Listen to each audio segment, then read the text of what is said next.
Өлкөдө калктын саны өсүп, бүгүнкү күндө 6 миллиондон ашты. Барган сайын ар бир жаранды турак жай менен камсыз кылуу кыйындап баратат.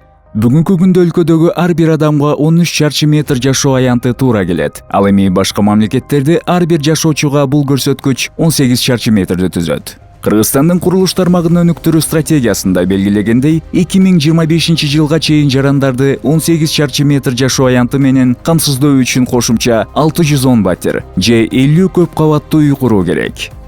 Курулуш компаниялары 2025 жылга чейин ушунча турак жай курууга үлгүрөбү?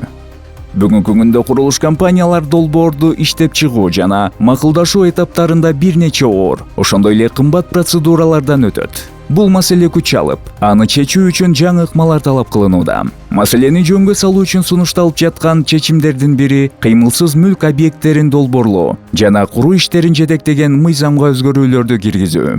Мыйзамдагы азыркы шарттарды жана жаңы сунуштарды карап көрөлү. Уруксат берүүчү документтерди алуу үчүн азыркы шарттар менен 476 күн, ал эми сунушталган өзгөртүүлөр 193 күндү түзөт. Курулушту аягына чыгаруу болжол менен азыркы шартта да сунушталган өзгөртүүлөрдү 920 күндү түзөт.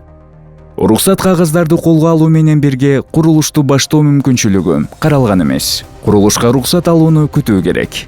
Сунушталган өзгөртүүлөр болсо архитектуралык пландоо шарттарын жана инженердик өзгөчөлүктөрдү алгандан кийин 70 күн түзөт. Натыйжада бүгүнкү күндө кароо жана уруксат кагаздарын алууга 1396 күн талап кылынууда. Эгер сунушталып жаткан өзгөртүүлөр жана толуктоолор киргизилсе, бул убакыт болгону 990 гана күндү, ал эми үнөмдөлгөн убакыт 406 күндү.